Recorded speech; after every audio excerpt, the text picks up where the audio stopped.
Dengar ya. Alhamdulillah, alhamdulillah, lahun ni'matu wa lahul fadlu wa lahut thana'ul hasan. Wa salawatullahil barrir rahim wal malaikatil muqarrabin ala sayyidil mursalin Muhammadin wa ala alihi wa ashabihi at-tayyibin at-tahirin. Allahumma la sahla illa ma ja'altahu sahla wa anta ya hayyu ya qayyum taj'alul hazna idza syi'ta sahla. Allahumma akrimna bil ikhlasi fin niyyati wal qawli wal amali.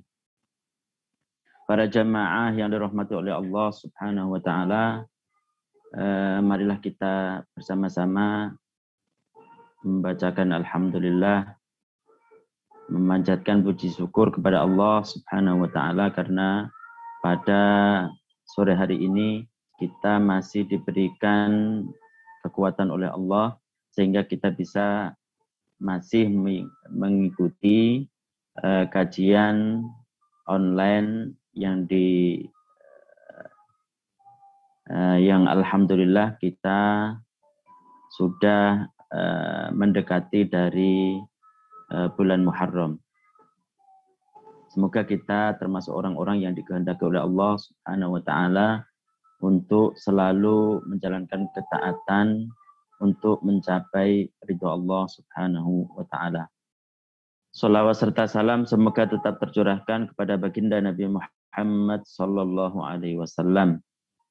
Para jamaah yang dirahmati oleh Allah, untuk sore hari ini kita akan melanjutkan kajian tentang ilmu akidah, ilmu yang sangat penting, ilmu yang paling agung daripada ilmu-ilmu yang lain. Kita sudah menginjak ataupun sudah sampai pada bab akhir dari ilmu akidah tersebut. Jadi perlu diketahui dan kita memurajaah bersama, kita ulang-ulangi bahwasanya ilmu akidah itu adalah ilmu yang paling penting yang harus kita pelajari bersama, karena orang yang selamat akidahnya, orang yang selamat keyakinannya, imannya, maka dia akan selamat di akhirat nanti. Jadi kita belajar seperti ini kalau diniatkan karena Allah Subhanahu wa taala, itu juga sangat-sangat bermanfaat. Tentunya ini adalah menjadi bekal kita di akhirat nanti. Jadi supaya kita terus semangat dalam belajar, perlu diketahui bahwasannya untuk mencari bekal di akhirat nanti, untuk mencari pahala di akhirat nanti, itu bukan hanya terkhususkan kepada ibadah-ibadah yang seperti sholat, puasa, zakat, dan lain sebagainya. Bahkan mempelajari ilmu agama itu tidak kalah agung dengan pahala-pahala yang akan didapatkan oleh seseorang ketika dia itu mempelajari ilmu agama. Apalagi ilmu akidah. Supaya kita semangat, kita akan ulangi beberapa faidah. Di antaranya bahwasanya orang yang mempelajari ilmu agama, ilmu yang daruri, ilmu yang wajib kita ketahui bersama, ilmu tata cara sholat, tata cara dia berwudu dengan benar, kemudian bagaimana dia menghilangkan najis dengan benar, terutama bagaimana dia mengenal Allah dengan benar, bagaimana dia mengenal Rasul Allah dengan benar, bagaimana dia mengenal malaikat Allah Subhanahu wa taala dengan benar, itu sangat agung pahala yang akan ia dapatkan. Bahkan diceritakan bahwasanya Nabi Shallallahu alaihi wasallam itu pernah bersabda, "Ya Abu Dzar, wahai Abu Dzar," salah seorang sahabat. Sahabat itu adalah orang yang pernah bertemu langsung dengan baginda Nabi Shallallahu alaihi wasallam, dan dia dalam keadaan iman dan mati dalam keadaan beriman kepada Allah. Dia berkata, Nabi Muhammad Shallallahu alaihi wasallam, "Wahai Abu Dzar, jika kamu menuntut ilmu agama, jika kamu pergi yang tujuannya untuk memaham, untuk belajar, satu ayat dari kitab Allah. Satu ayat dari kitab Allah, dari Al-Quran. Bagaimana cara memaham ayat ini sesuai dengan yang diinginkan oleh baginda Nabi, sesuai yang diinginkan oleh Allah Subhanahu wa taala, sesuai dengan apa yang ditafsirkan, dipahami oleh para ulama-ulama dulu. Orang yang pergi ataupun ia itu tujuannya adalah belajar. Orang yang belajar satu ayat dari kitab Allah Subhanahu wa taala, paham tentang kitab Allah, itu lebih baik.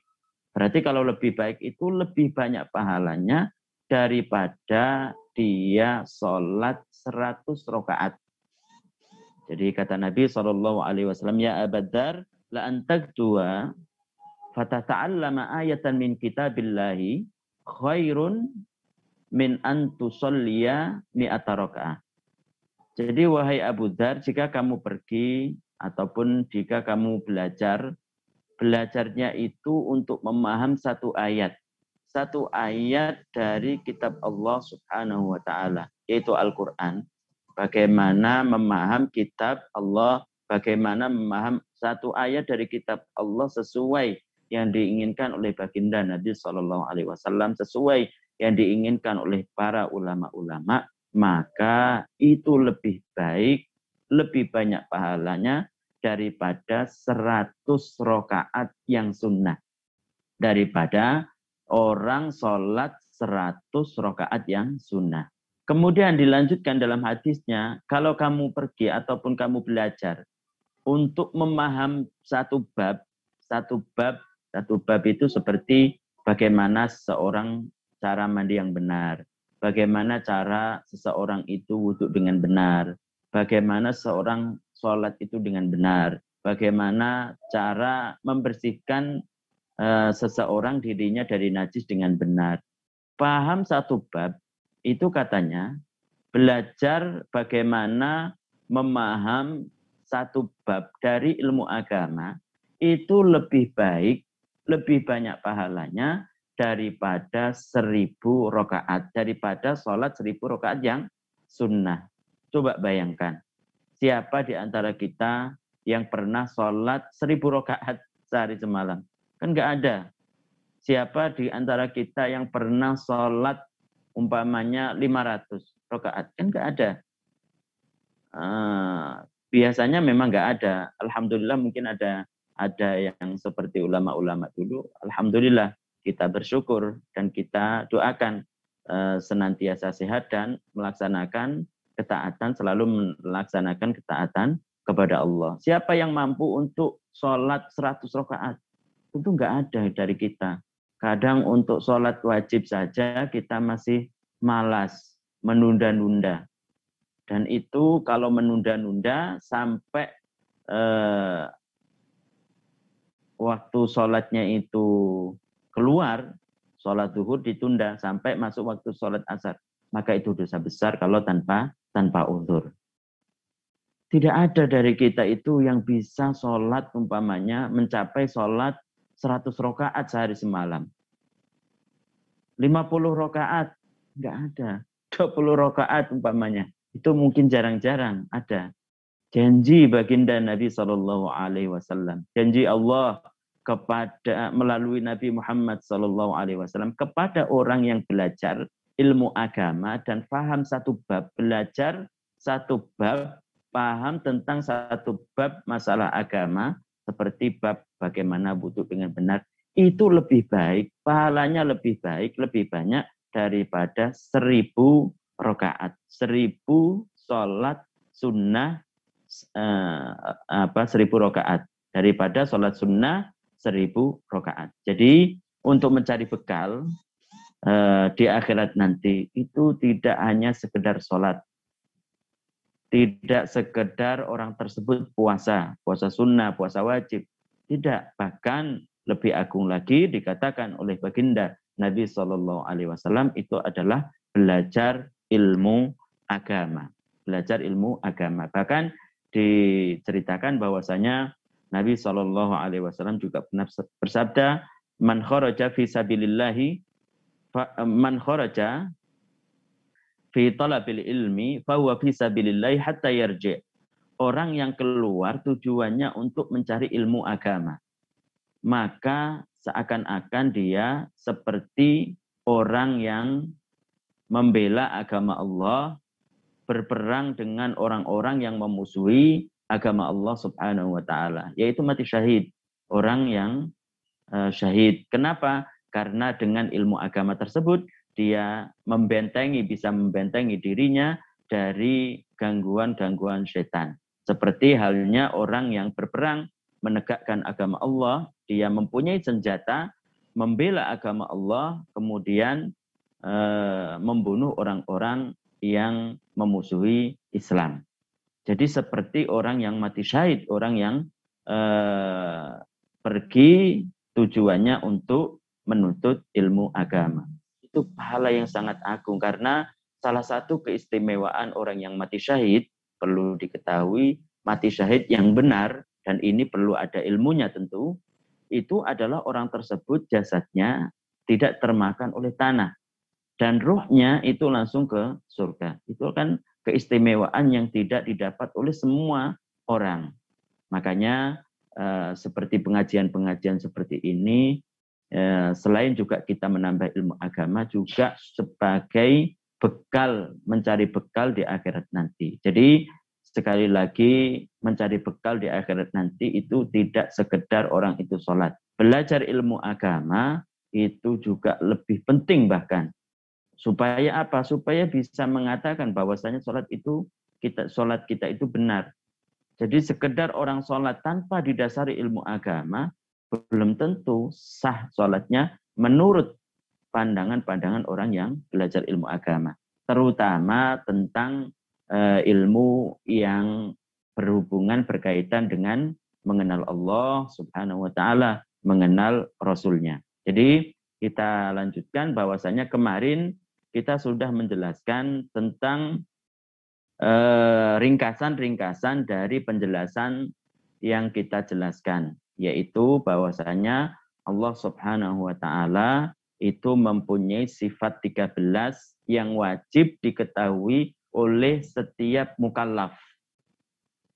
Wajib untuk diketahui oleh setiap mukallaf, dan diketahuinya itu bukan secara lafaz saja, bukan lafaz yang dimaksud, tapi secara makna. Secara makna. Artinya ketika orang tersebut itu meyakini bahwasanya Allah Subhanahu wa taala kuasa, meskipun dia tidak hafal kata-kata qadirun dalam bahasa Arab, tapi dia dalam hatinya yakin bahwasanya yang namanya Tuhan itu harus berkuasa. Itu yang dimaksud. Jadi wajib. Pertama kemarin kita jelaskan al-wujud, kemudian al-wahdaniyah, kemudian al-qidam, al-azaliyah. Jadi wujud Allah Ta'ala ada. Kemudian al-wahdaniyah Allah Ta'ala Esa. Artinya Esa tidak ada sekutu bagi Allah. Al-azaliyah atau al-awwaliyah. Al-azaliyah atau al-awwal maksudnya. Al-azaliyah. Al-qidam, al-azaliyah atau al-awwal maksudnya adalah Allah Ta'ala ada, tidak didahului dengan ketiadaan. Kemudian al-baqa, Allah Ta'ala kekal, tidak akan punah. Kita sudah sebutkan dalil-dalil masing-masing kemarin. Wa qiyamuhu binafsihi atau al-qayyum. Qiyamuhu binafsihi itu adalah al-qayyum. Yaitu apa? Yaitu Allah Ta'ala tidak butuh kepada makhluknya kemarin. Kemudian al-qudrah, Allah Ta'ala kuasa atas menciptakan makhluknya dan meniadakan makhluknya. Kemudian al-iradah, yaitu Allah Ta'ala maha berkehendak. Kita sudah jelaskan kemarin tentang dalil-dalilnya. Kemudian al-ilmu, yaitu Allah Subhanahu wa Ta'ala maha mengetahui. As-sama, Allah Ta'ala maha mendengar. Al-basar, Allah Ta'ala maha melihat. Wal hayat, Allah Ta'ala maha hidup. Kemudian al-kalam, Allah Ta'ala maha berfirman, maha berkalam. Kemudian al-mukhalafatul hawadits, Allah Ta'ala berbeda dengan makhluknya. Jadi ke-13 itu,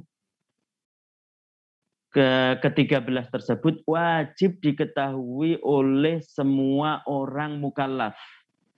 Kita kalau sudah membicarakan tentang mukallaf berarti nanti takrifnya, definisinya kembali kepada mukallaf yang kemarin. Orang yang ada 3 perkara padanya, akil, berakal, balik telah sampai kepadanya dakwah Islam. Itu wajib bagi dia untuk mengetahui 13 ini. Akan tetapi sekali lagi 13 ini bukan membatasi sifat Allah Subhanahu wa ta'ala.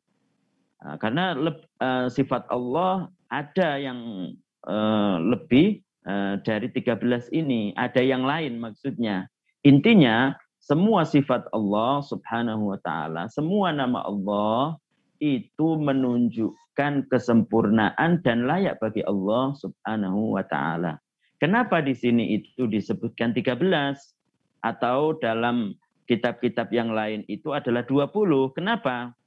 Kalau yang 20 itu kan pengulangan intinya. Seperti al-ilmu kaunuhu aliman. Jadi Allah Ta'ala disifati dengan sifat ilmu, mengetahui. Allah Subhanahu wa Ta'ala itu mempunyai sifat ilmu. Gitu. Jadi pengulangan. Makanya kita tetapkan sifat 13. Kenapa wajib untuk diketahui oleh setiap orang mukallaf yang muslim? Karena di situ sering diulangi dalam Al-Quran, baik secara teksnya ataupun secara arti. Kemarin sudah kita sebutkan secara arti seperti afillai syak. Allah Ta'ala ada dan adanya Allah tidak ada keraguan tentangnya. Dan Allah tidak ada keraguan tentangnya, tentang adanya Allah. Tidak ada dalam Al-Quran ataupun hadis Allahu mawjudun, Allahu wujudun. Enggak ada kata-katanya. Tapi dalam Al-Quran disebutkan afillahi syakkun. Tidak ada keraguan tentang adanya Allah. Itu secara arti. Kalau secara teks itu seperti Al-Qudrah, qadirun. Seperti firman Allah, innallaha ala kulli syai'in qadir.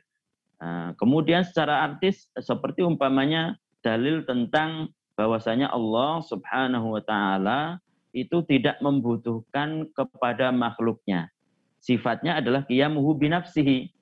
Qiyamuhu binafsihi atau al-qayyum. Tapi memakainya adalah fa innallaha ghaniyun 'anil 'alamin.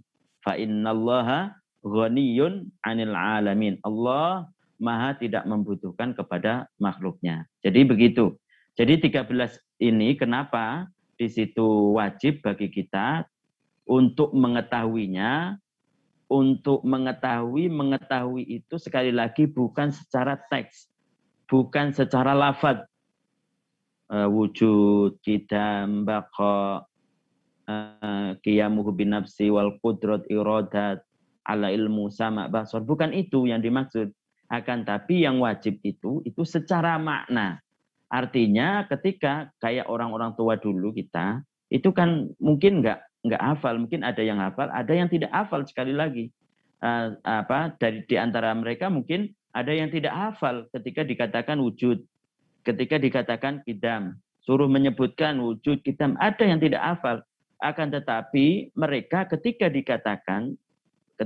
mereka itu mendengar bahwasanya dikatakan kepada nenek ataupun kakek kita, dikatakan kepadanya yang tidak hafal tersebut, dikatakan kepadanya umpamanya Allah Ta'ala itu punya telinga seperti kita. Mereka tidak akan percaya, tidak akan. Bahkan dilarang bahwasanya itu bukan Tuhan kamu. Dikatakan begitu. Mereka menolak seperti itu. Walaupun mereka itu tidak hafal tentang wujud. Tapi ketika dikatakan kepada mereka tentang sifat-sifat makhluknya dinisbatkan kepada Allah, mereka tidak terima. Itu maksudnya. Jadi tidak harus orang itu hafal secara teksnya, secara lafadznya. Tapi yang dimaksud di sini adalah secara makna. Kemudian karena sifat-sifat yang 13 ini seringkali disebutkan dalam teks-teks syariat Al-Quran dan hadis, maka para ulama mengatakan wajib atas setiap mukallaf. Wajib aini, jadi wajib aini bagi setiap per individu. bagi setiap orang-orang mukallaf yang muslim. Itu wajib. Jadi ada wajib aini, ada wajib kifayah. Kalau wajib aini itu seperti sholat 5 waktu, itu kan. Kemudian ada lagi seperti menuntut ilmu agama yang doruri, itu wajib aini. Wajib, tidak boleh diwakilkan. Puasa Ramadan itu kan wajib. Wajib aini. Wajib bagi setiap individu yang memenuhi persyaratan itu untuk melakukan sholat ataupun puasa. Tapi kalau tidak bisa diwakilkan, saya wakil kepada si Zaid. Karena saya lagi sakit umpamanya, saya tidak sholat diwakilkan ke Zaid. Nggak bisa. Tapi kalau umpamanya yang lain, fardu kifayah, wajib kifayah, itu kewajiban yang kalau sebagiannya itu sudah melaksanakan dan memenuhi persyaratan, dianggap cukup, maka yang lain itu gugur dosanya. Seperti apa? Seperti umpamanya sholat jenazah, kemudian mengetahui nasab Nabi Shallallahu Alaihi Wasallam sampai Adnan umpamanya. Banyak lagi yang lainnya. Intinya kalau sudah melaksanakan, dilaksanakan oleh sebagian orang dan memenuhi persyaratan dan dianggap cukup, maka yang lainnya itu tidak berdosa. Makanya di sini wajib bagi setiap orang untuk mengetahui sifat Allah yang 13 ini. Sekali lagi yang dimaksud wajib mengetahui di sini bukan menghafal teksnya, tapi secara makna, secara arti. Gitu. Kemudian maka demikian pula sifat-sifatnya. Dan karena zat Allah adalah azali, tidak bermula, maka demikian pula sifat-sifatnya. Pasti wajib azali. Jadi seperti halnya zat Allah itu azali, begitu juga sifat-sifatnya. Jadi kita katakan Allah Ta'ala disifati dengan sifat yang azali. Allah azali dan sifat-sifatnya juga azaliyah. Artinya tidak menerima pembaharuan. Tidak menerima pembaharuan. Jadi kalau kita katakan zat Allah, maka kita jelaskan bahwasanya artinya adalah hakikat Allah. Hakikat Allah itu tidak serupa dengan hakikat-hakikat yang lain. Seperti kemarin kita jelaskan bahwasanya ketika dikatakan zatu Zaidin, zatu Fatimah, maka yang dimaksud itu adalah fisiknya. Fisiknya menerima lebar, menerima pembaharuan, panjang, pendek, berkulit warna, kemudian mempunyai telinga, mempunyai anggota badan. Itu kalau dikatakan kepada makhluk. Tapi kalau dikatakan kepada Allah Subhanahu wa Ta'ala, yang bisa kita jelaskan adalah bahwasanya zat Allah itu tidak seperti zat yang lain. Artinya zat Allah itu adalah hakikat Allah. Hakikat Allah itu tidak serupa dengan hakikat-hakikat yang lain. Itu yang kita jelaskan, yang bisa kita jelaskan kepada yang lain, kepada masyarakat, kepada orang tua, pada anak, dan lain sebagainya. Jadi ketika dikatakan zat Allah Subhanahu wa Ta'ala, itu adalah hakikat Allah. Jadi hakikat Allah tidak serupa dengan hakikat yang lain. Zat Allah itu azaliyah, tidak menerima pembaharuan, tidak bermula, tidak bermula. Begitu juga sifat-sifatnya. Sifat-sifat Allah juga azaliyah, tidak menerima pembaharuan, tidak menerima tambahan, tidak menerima kekurangan. Makanya tidak boleh dikatakan bahwasanya Allah Subhanahu wa Ta'ala baru tahu. Atau ketika naudzubillah, ketika ada seseorang tersebut itu melahirkan anak dan anaknya itu perempuan, kuat seperti halnya laki-laki. Kemudian apa yang ia katakan? Ini Allah Ta'ala dulu menghendaki laki-laki, tapi kenyataannya dia perempuan. Tidak boleh seperti itu. Meskipun itu secara bergurau. Tidak boleh dikatakan bahwasanya apa yang dikehendaki Allah berbeda dengan kenyataannya. Berarti mensifati sifat Allah dengan sifat makhluknya. kadang bisa terlaksana, kadang tidak. Karena sifat Allah sekali lagi adalah sifat yang azaliyah. Artinya tidak seperti sifat-sifat makhluknya. Tidak seperti sifat-sifat makhluknya. Dan tidak boleh dikatakan bahwasanya Allah Ta'ala baru tahu. Sebelumnya tidak tahu. Makanya sebagian orang yang tidak belajar ilmu akidah dengan benar menafsirkan Al-Quran. Dalam Al-Quran itu ada ayat Al-ana khaffafallahu ankum wa alima anna fikum dha'fa. Al-ana khaffafallahu ankum wa alima anna fikum dha'fa. Artinya katanya dia, Allah Ta'ala baru tahu bahwasanya di antara kalian itu ada yang lemah. Makanya apa? Makanya diringankan hukumnya. Itu kan ceritanya pada waktu dulu sebelum turunnya ayat tersebut, itu setiap orang mukmin tidak boleh mundur dari medan peperangan berapapun orang atau musuhnya. Lebih daripada 10, lebih daripada 2, lebih dari 3, itu tidak boleh mundur. Harus maju terus. Kemudian diringankan oleh Allah Subhanahu wa taala, setiap satu orang itu lawannya adalah 2. Kalau lebih itu boleh bagi dia untuk mundur dari peperangan. Tidak dosa besar, bukan yang dinamakan dosa besar, yaitu termasuk dosa besar nanti kita jelaskan adalah mundur dari peperangan, lari dari peperangan karena akan menyebabkan yang lain itu menjadi takut, akan mengakibatkan kekalahan di kalangan orang muslim. Itu kalau lari dari peperangan itu termasuk dosa besar. Lah, tapi kalau umpamanya musuhnya berlipat ganda, ya boleh kita untuk lari, tidak dosa besar. Makanya di sini kalau masih 1 lawan 2, maka kalau lari itu dinamakan az-zahfu, lari dari medan peperangan yang mengakibatkan dia berdosa besar. Tapi kalau umpamanya lebih dari itu, maka kalau lari berlipat ganda ya enggak dosa besar. Makanya Allah Subhanahu wa taala meringankan hukum tersebut menjadi 1 lawan 2. Itu ayat tersebut menjelaskan seperti itu.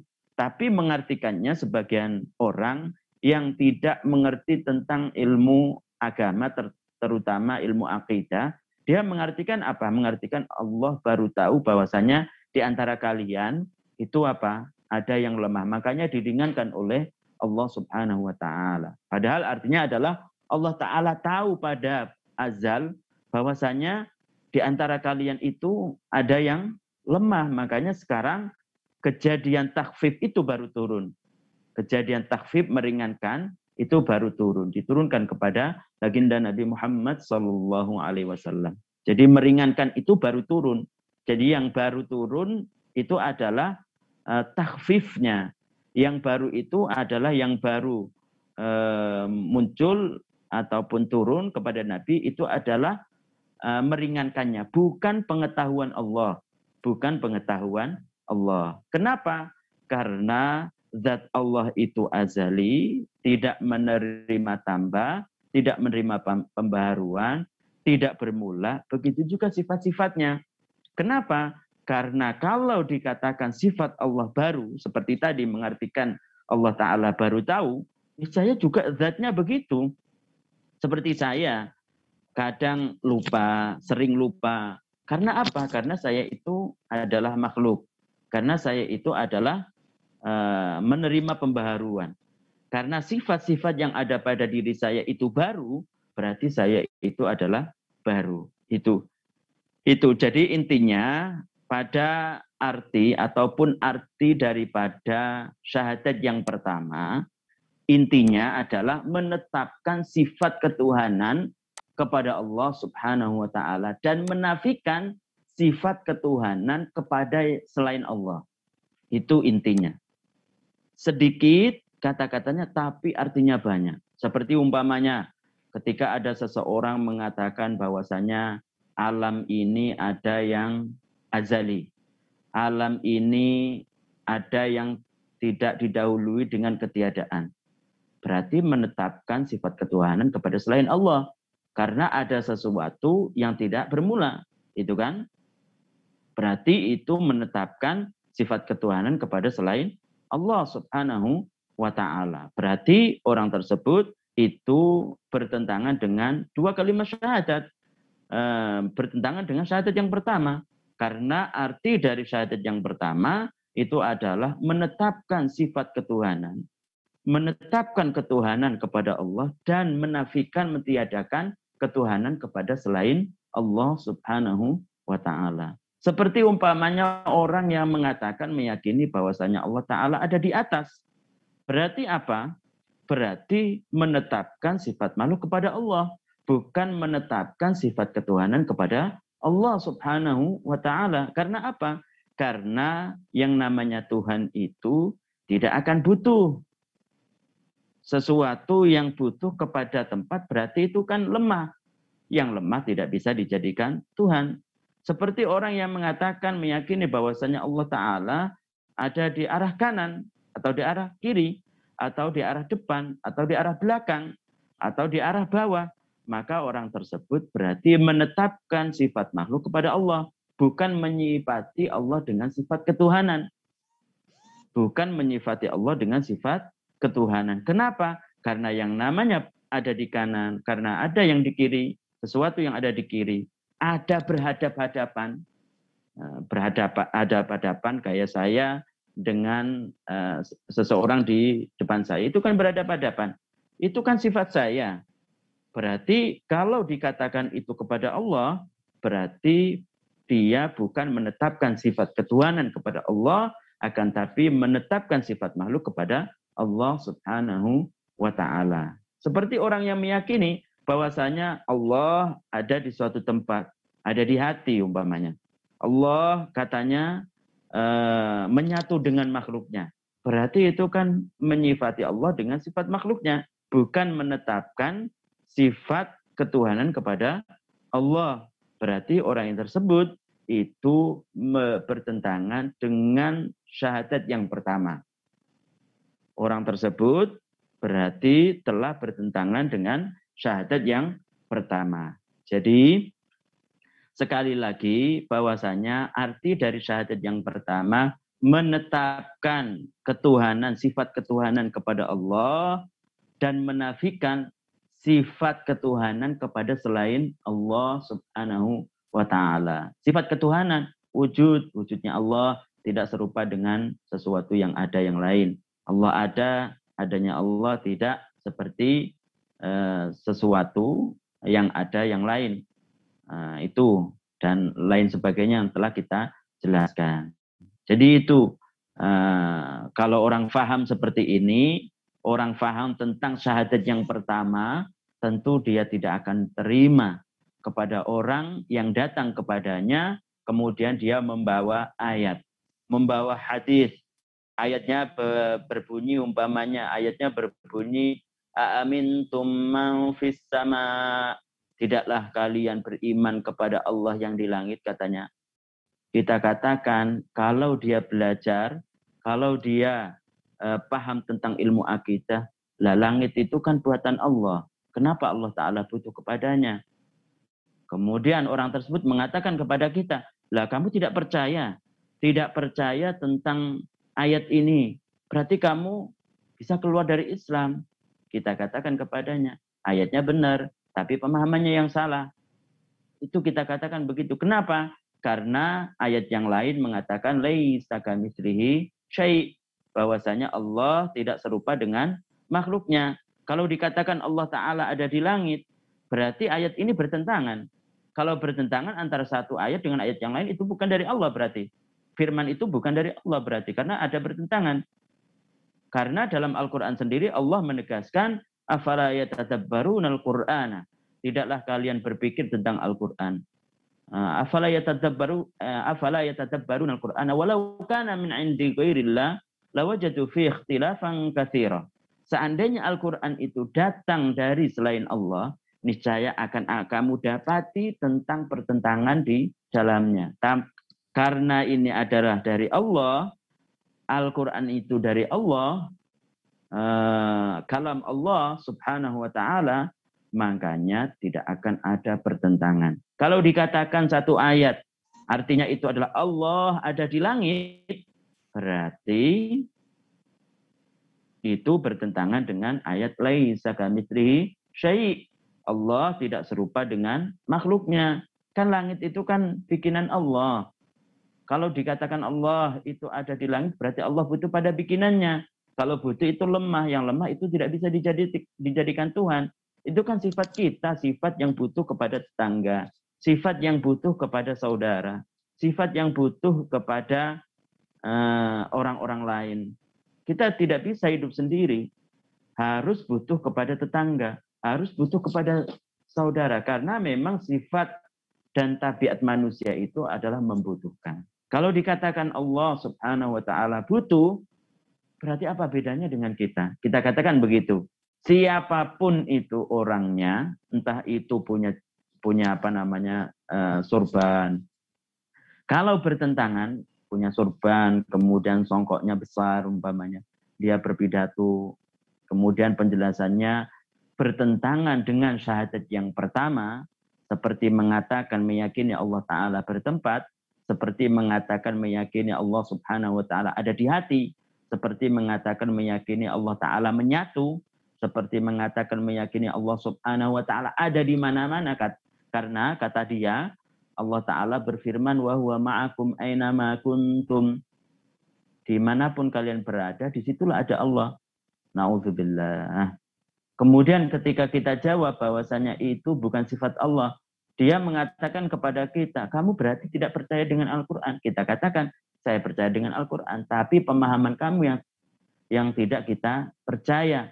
Karena ada ayat lain, laisa kamitslihi syai', bahwasanya Allah tidak serupa dengan makhluknya. Jadi sekali lagi, para jamaah sekalian, tentunya orang yang paham tentang ilmu akidah, ilmu tauhid, tentang ayat laisa kamitslihi syai', bahwasanya Allah tidak serupa dengan makhluknya, tentu dia tidak akan percaya orang-orang yang menyekutukan Allah, orang-orang yang mengatakan Allah Ta'ala ada di tempat, meskipun mereka membawa ayat, meskipun mereka membawa hadis, meskipun mereka membawa kalam-kalam petinggi mereka.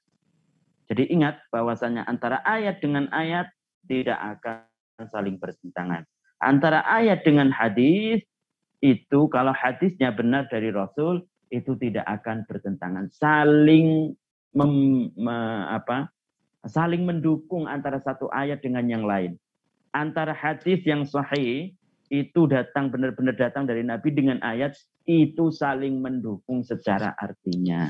Secara maknanya itu saling mendukung. Jadi mulai sekarang para jamaah yang dirahmati oleh Allah, ketika kita sudah paham tentang ilmu akidah, tentang ayat, satu ayat saja, laisa kamitslihi syai', bahwasanya Allah tidak serupa dengan makhluknya, ketika ada orang yang datang kepada kita, siapapun orangnya, dia itu pakai peci, kemudian orangnya itu kelihatannya jamaahnya banyak, kemudian memberikan arti-arti, memberikan gangguan-gangguan, memberikan arti-arti Al-Quran ataupun hadis yang menyerupakan Allah Ta'ala dengan makhluknya, maka kita katakan kepadanya senjata kita adalah firman Allah, laisa kamitslihi syai', bahwasanya Allah tidak serupa dengan makhluknya. Sekali lagi, meskipun kita tidak tahu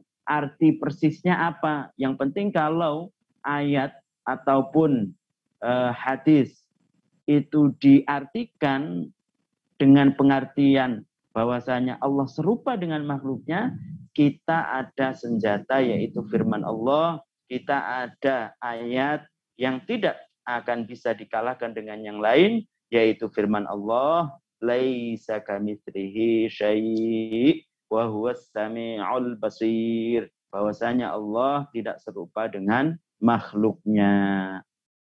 Nah, itu untuk arti syahadat yang pertama.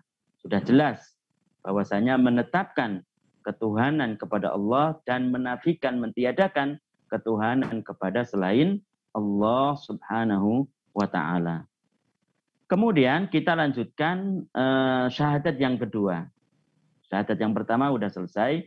Syahadat yang kedua, yaitu apa sih arti ketika mengatakan wa asyhadu anna Muhammadar Rasulullah. Dikatakan di sini bahwasanya makna wa asyhadu anna Muhammadar Rasulullah, aku mengetahui, meyakini dan mengakui bahwa Muhammad bin Abdullah Abdul Muttalib bin Hashim bin Abdi Manat Al-Qurashi sallallahu alaihi wasallam itu adalah hamba Allah dan utusannya kepada segenap makhluk. Jadi ketika kita mengatakan syahadat yang kedua, wa asyhadu anna Muhammadar Rasulullah, itu artinya kita bersaksi, kita meyakini, kita mengetahui bahwasanya Nabi Muhammad itu putra Abdullah dan putra Abdul Muttalib. Abdullah punya punya ayah namanya Abdul Muttalib. Kemudian bin Hashim bin Abdi Manaf Al-Qurashi. Jadi dari sini itu fardu kifayah kata para ulama untuk mengetahui nasab Nabi. Yang fardu ain itu adalah mengetahui nasab Nabi, itu adalah Muhammad putra Abdullah Al-Qurashi. Itu katanya fardu ain itu. Jadi Nabi Muhammad putra Abdullah dari suku Quraisy. Itu harus kita ketahui. Tapi kalau yang lain itu kata ulama itu fardu kifayah. Nabi Muhammad sallallahu alaihi wasallam itu adalah hamba Allah. Kenapa disebutkan di sini adalah bin Abdullah, bin Abdul Muttalib, kemudian bin Hashim, bin Abdi Manaf, putra Abdullah, putra Abdul Muttalib, putra Hashim, kemudian putra Abdul Manaf. Kenapa disebutkan? Karena ini supaya menjelaskan kepada kita bahwasanya inilah utusan Allah. Inilah adalah Rasul yang terakhir.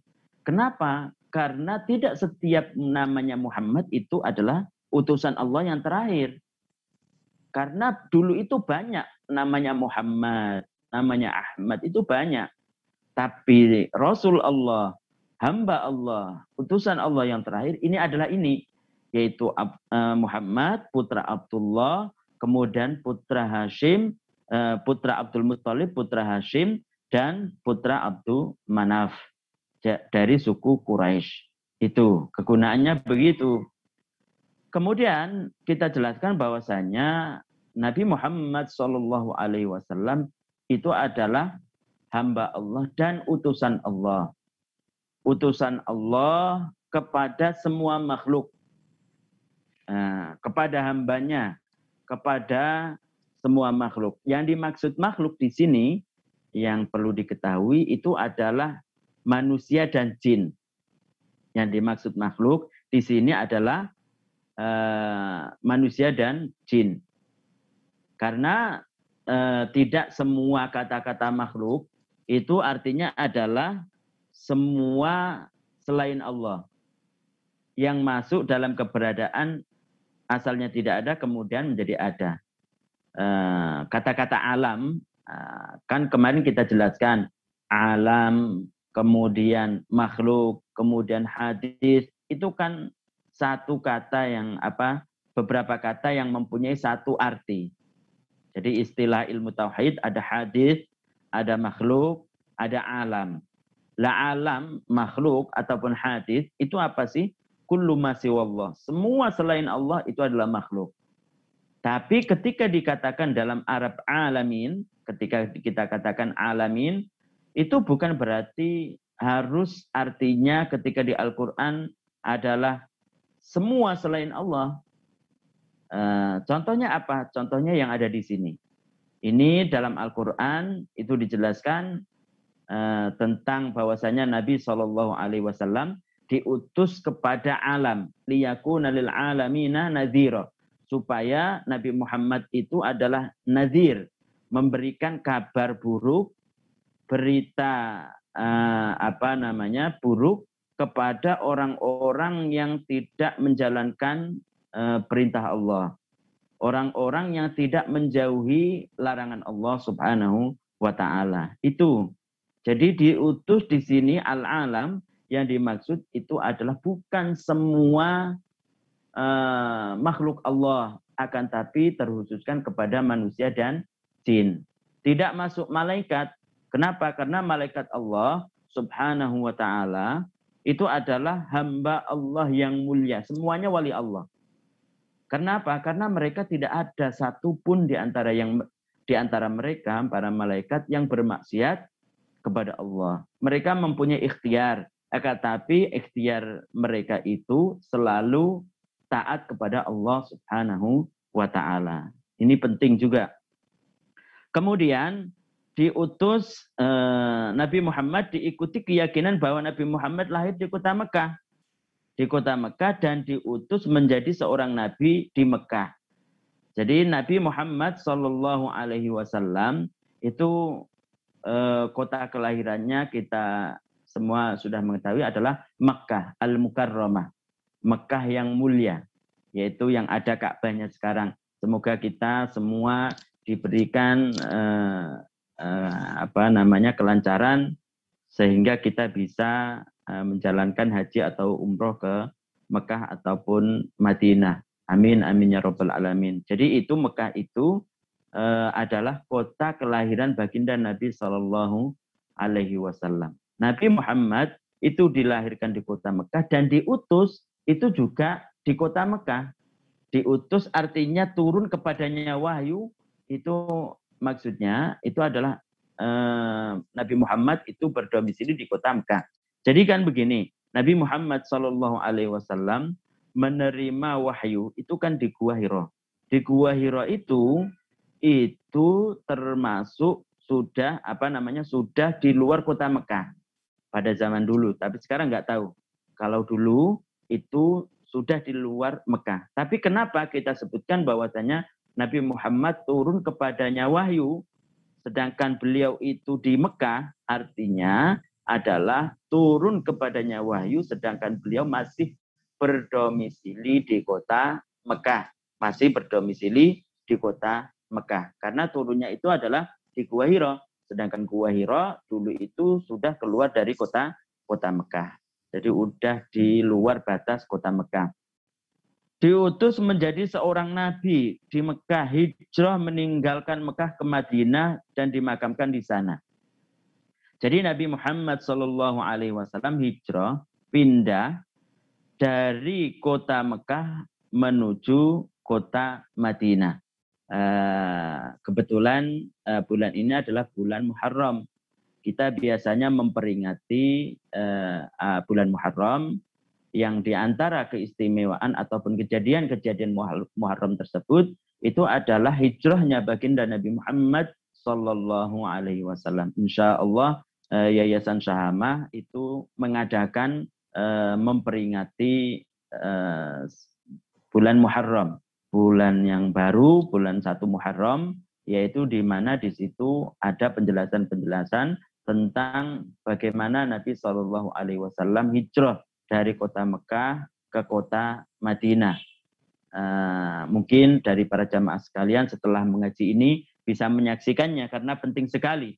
Tidak akan saya bahas di sini karena sudah dibahas dalam acara tersebut. Jadi di antara yang perlu kita sampaikan sebagian daripada hijrah tersebut itu adalah Nabi Muhammad Shallallahu Alaihi Wasallam hijrah dari kota Mekah ke kota Madinah itu bukan karena takut. Bukan karena takut dari orang kafir. Karena diceritakan Nabi dari Nabi Allah Subhanahu wa ta'ala semuanya itu pemberani. Tidak ada yang pengecut. Bahkan dalam satu kisah para sahabat itu pernah bersembunyi di belakang baginda Nabi Shallallahu Alaihi Wasallam ketika peperangan berkecamuk, bersembunyi di belakang baginda Nabi Shallallahu Alaihi Wasallam sampai beliau terluka.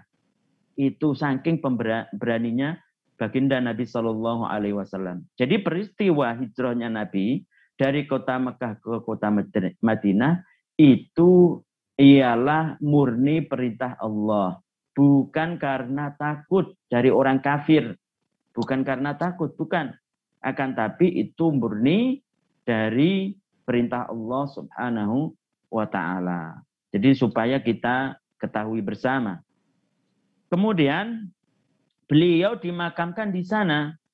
Dimakamkan di bilik Sayyidah Aisyah karena beliau meninggalnya di sana. Karena berdasarkan hadis Nabi SAW yang maknanya bahwasanya para nabi-nabi Allah itu dikuburkan di mana dia meninggal. Jadi saya teringat dengan tahun-tahun kemarin ada orang yang cerita bahwasanya ada orang yang di Pakistan kalau nggak salah itu mengaku jadi nabi. Kemudian dia meninggal. Singkat kata dia meninggal. Meninggalnya itu di mana? Di WC. Berarti kalau di WC berarti harus dia, kalau itu tidak mungkin, karena tidak mungkin ada nabi, maksudnya setelah baginda Nabi SAW. Dia katanya meninggal di WC, berarti kan harus dikuburkan di WC. Karena berdasarkan hadis bahwasanya Nabi itu dikuburkan di mana dia meninggal. Begitu juga baginda Nabi Muhammad SAW, beliau meninggal di bilik Aisyah, yaitu di kota Madinah, dan tentunya dimakamkan di sana, di bilik Sayyidah Aisyah radhiyallahu anha. Kemudian kita lanjutkan bahwasanya termasuk itu dari arti syahadat yang kedua. Syahadat yang kedua yaitu kita percaya, kita mengetahui, kita meyakini, kita mengetahui bahwasanya Nabi Muhammad Shallallahu Alaihi Wasallam putra Abdullah, kemudian putra Abdul Muttalib, putra Hashim, kemudian putra Abdi Manaf Al-Qurashi, itu adalah hamba Allah, diutus kepada makhluk. Siapa makhluk tersebut? Manusia dan jin, bukan semua makhluk Allah Subhanahu wa ta'ala. Tidak masuk malaikat, karena malaikat itu semuanya adalah hamba-hamba yang mulia. Kemudian termasuknya adalah kita percaya bahwasanya Nabi Muhammad dilahirkan di kota Mekah. Kemudian beliau hijrah ke kota Madinah dan meninggal di sana. Termasuk cakupan dari arti syahadat yang kedua, itu adalah meyakini bahwa Nabi Muhammad itu jujur dalam segala berita yang ia bawa dan disampaikan dari Allah. Semua nabi dari Nabi Allah itu tidak ada yang berbohong. Semuanya jujur. Nabi Adam, Nabi Idris, Nabi Sith, Nabi Nuh, Nabi Ibrahim, Nabi Ilyas, kemudian Nabi Musa, Nabi Isa, Nabi Muhammad, semuanya sifatnya adalah jujur. Jadi tidak benar dikatakan bahwasanya Nabi Ibrahim itu pernah berbohong. Memang pernah, memang ada, maksudnya ada hadis yang artinya begini, bahwasanya kadzaba Ibrahimu salasa kadzabatin, katanya.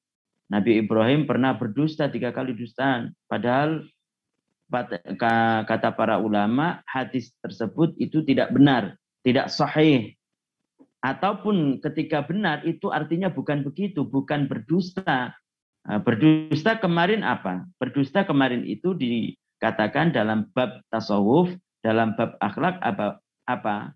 Memberitakan sesuatu yang berbeda dengan kenyataan. Al-ikhbaru bi khilafil waqi'. Memberitakan sesuatu yang berbeda dengan kenyataan. Salah satunya apa dalam hadis tersebut dikatakan bahwasanya Nabi Ibrahim ketika ditanya tentang istrinya oleh raja yang zalim. Ditanya, ini siapa? Nabi Ibrahim menjawab, hadihi ukhti. Ini adalah saudariku. Para jamaah yang dirahmati oleh Allah Subhanahu wa taala, orang yang menetapkan, para ulama yang menetapkan hadis ini adalah hadis benar dari baginda Nabi Shallallahu Alaihi Wasallam, mereka mengatakan bahwasanya yang dimaksud hadihi ukhti itu karena tidak bohong. Kenapa? Karena antara saudara se-Islam itu boleh mengatakan ini saudara saya. Saya dengan jamaah ketemu di jalan. Kita katakan ini adalah saudara saya. Sekarang kan lagi ngetren-ngetrennya ukhti gitu kan. saudari. Maksudnya apa itu? Bukan saudari yang sekandung, bukan saudari yang semahram, bukan. Akan tapi apa yang dimaksud? Ini adalah saudari se-Islam. Ini adalah saudara se-Islam. Begitu juga apa yang dikatakan oleh Nabi Ibrahim alaihissalam. Karena Nabi dari Nabi Allah subhanahu wa ta'ala itu tidak ada yang berdusta. Karena mereka berbeda dengan makhluk biasa. Allah subhanahu wa ta'ala berfirman, wa kullam faddalna 'alal 'alamin. Setiap masing-masing dari mereka, nabi-nabi Allah itu diberikan kelebihan daripada makhluk lain selain nabi. Jika mereka itu mempunyai sifat bohong, berarti apa bedanya dengan kita? Apa bedanya kenabian, sifat kenabian dengan kita? Tidak ada bedanya. Makanya tidak mungkin yang namanya bohong itu menjadi sifat Nabi. Semuanya jujur. Semuanya jujur. Para jamaah yang dirahmati oleh Allah subhanahu wa ta'ala, mungkin untuk sore hari ini sampai di sini pengajian kita, semoga bermanfaat. Insya Allah kita akan lanjutkan pada sesi-sesi berikutnya. Semoga Allah memberikan hidayah, memberikan kekuatan kepada kita, sehingga kita selalu intensif, selalu terus-menerus mengikuti pengajian ini. Jadi sekali lagi, kalau kita niatkan karena Allah subhanahu wa ta'ala, begitu juga saya mengingatkan kepada kita semuanya tentang ikhlaskan niat karena Allah. Mungkin kita tidak tahu kita bisa dibebaskan dari api neraka dengan ketika kita menghadiri pengajian ini. Karena ikhlas, karena Allah subhanahu wa ta'ala. Tidak ada yang tahu. Sesuai yang kita jelaskan tadi, betapa banyak pahala-pahala yang akan didapatkan oleh orang yang belajar ilmu agama, terutama ilmu yang berhubungan dengan mengenal Allah dan Rasul-Nya. Mungkin itu yang bisa kami sampaikan. Mungkin ada yang bertanya, silahkan sebelum kita tutup